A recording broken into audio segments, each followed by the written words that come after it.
Live from the 64th platform of Meta Platform's new Meta platform system. It's your daily dose of greasy and delicious biz nuggets. That's Matt Moscardi.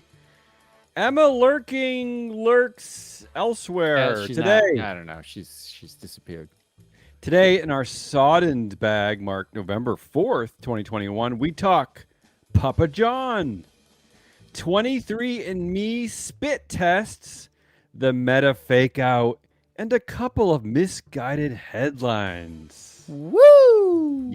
ready to roll? Let's do it. Let's start with Bloomberg Business Week's article. Papa John is still obsessed with Papa John's, which meticulously details Papa John's desperate struggle to clear his name after he was dethroned following revelations he's a nauseous racist back in 2018.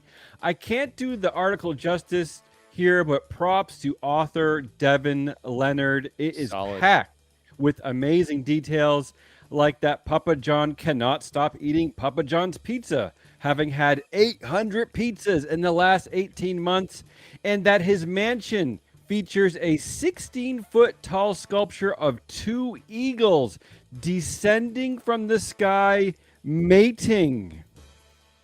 But here's what I have to say. Papa John is our favorite corporate governance cautionary tale, and for two reasons. First, the easy one: CEOs and largest shareholders and board chairs and company founders matter. Pay attention to them. They are not kings and queens entitled to petulant behavior. Vote them out. Which leads me to my second point. Because Papa owned 30% of the company's shares in a single class stock structure that did not allow him complete control, there was an effective counterbalance established so that in case of emergency, when your Papa John is a big dopey racist tanking your company's share price and reputation, then wait for it, you can get rid of him. And so they did. Bye bye, Papa John. And not that share price is everything, but he left at $50 and it's currently sitting at $124. So what's my point? Say no to dictatorships. That way, you can fire your Papa John and not be stuck with your Uncle Zuck. And let me end on this. According to the article, Papa John held the interview in a building he calls the Outhouse, a hangout spot beside the golf course on his estate near Louisville. I love that he calls it the Outhouse because an outhouse is a small structure separate from a main building which covers a toilet. Quick question. I did the math here. 800 pizzas in 18 months is 1.4 pizzas a day. To be fair, yeah. Day. To be fair, the article says he was sampling them, whatever that means. Speaking of dictators, Bloomberg reported today that 23andMe, the genomic ancestry company that uses your spit to tell you what percentage Ukrainian you are or whether you're likely to be allergic to chipmunks, actually had a larger master plan for your genetic material. Wait for it. The company now has an estimated 20% of the U.S. population's genomes, and their plan is to create genetically targeted drugs to combat diseases, improve health, and hopefully get rid of bunions. It wasn't in the press release, but I'm guessing that's got to be in there somewhere. Here's the fun part. Governance. 23andMe went public earlier this year with a dual class structure. That's right, another investor-funded dictatorship that gives its Class B 10 times the voting power of Class A shares. Side note, it's like companies aren't even trying anymore. Push the envelope. Make it like 50 times voting shares. Create like a Class X that entitles you to like free porn. Let's get interesting here. It'd be more fun that way. But it's time to play Who Owns the Unfettered Rights to Your Weird Genetic Deformities? Here's the white people controlling your future. Number one, CEO Anne Wojcicki, who retained 30.6% of the voting rights. If the name is familiar, it's because she's sister with Susan Wojcicki, the CEO of YouTube. We know how YouTube's working out. Anne actually married Sergey Brin for a spell and started 23andMe to continue her lifelong goal of collecting spit. Number two, Roloff Botha. Roloff is partner at Sequoia Capital, has 6% of the Class B fuck your voting rights shares, and was CFO at Peter Thiel's baby, PayPal. Side note, he was also a board member at YouTube. Can anyone say solid CEO oversight? That feels right.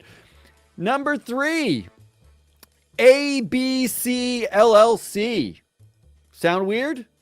That's because ABC actually owns a whopping 30.5% of the voting rights. And in case you're wondering, it was a company formed by the Ann Wojcicki Revocable Trust.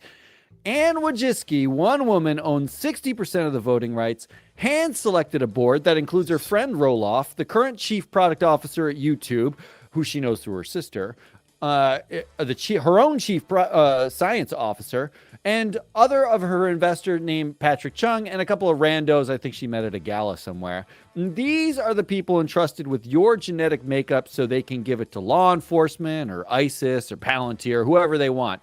Fuck you, Zuckerberg. Inciting violence, suicide, hatred, screwing elections, that's weak sauce compared to owning the U.S. population's genetic material. How does that make you feel? You feel good now? Facebook is backing away from facial recognition. Meta isn't. That's the headline. And so it begins. The big Meta platform Zuckerbergian fake out.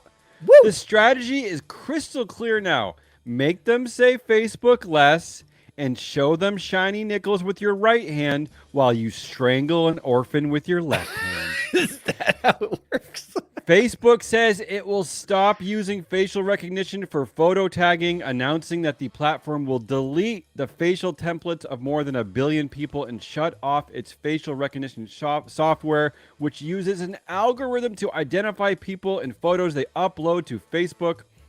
While this decision represents a major step for the movement against facial recognition, which experts and activists have warned is plagued with bias and privacy problems, the announcement comes with a couple of huge caveats. While Facebook is killing facial recognition, nor will it feature on Instagram and Portal devices, Meta Platform's new commitment does not apply to its metaverse products. In fact, Meta Platforms is already exploring ways to incorporate biometrics into its emerging metaverse business. It is also keeping DeepFace, the sophisticated algorithm that powers its photo tagging facial recognition feature. From Facebook to fake out in one simple name change, Matt. How do you like that? I just want to know which piece of the software keeps identifying black men as primates. I hope that's the part they kept. Facebook's getting rid of that, but Meta's keeping it. Thank God. And finally, 2 quick hits. First, an article from Axios declares that sick days disappear in the remote working world.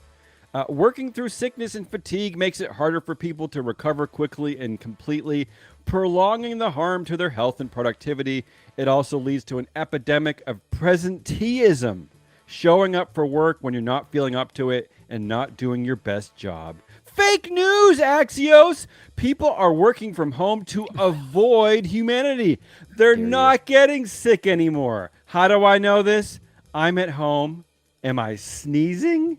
And last, Dow stock index closes above 36,000 points for first time, reads the headline. Woohoo! We did it, world! 36,000! Solved all our problems! Woohoo! To put that number into perspective, dear audience, I want you to close your eyes, put out your right hand. I said right hand, Debbie, and imagine me placing 36 crisp $1,000 bills in the palm of your hand. Breathtaking, huh? Well, I get that, don't I? I get all that money. That's all to me. I believe that's how that works. That's our big bag of biz nuggets. That is Damian Rallis. I am Matt Moscardi. Emma lurks in the metaverse today. Ooh. We are Free Float Media. If you like this, go get the podcast. We got a long form show coming for you tomorrow. We're going to go over all the news. You can go get our other show called Woke Data. Otherwise, we'll be back with more greasy, disgusting, sodden, moist, steamy nugs tomorrow and forever. Goodbye.